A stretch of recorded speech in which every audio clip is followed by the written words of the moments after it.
فلا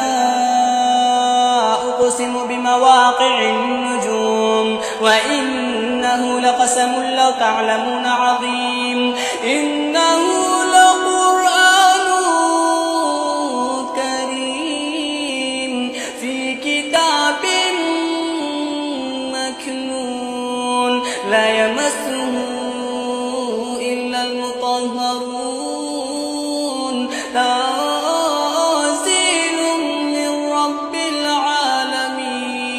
أفبهذا الحديث أنتم مدهنون وتجعلون رزقكم أنكم تكذبون فلولا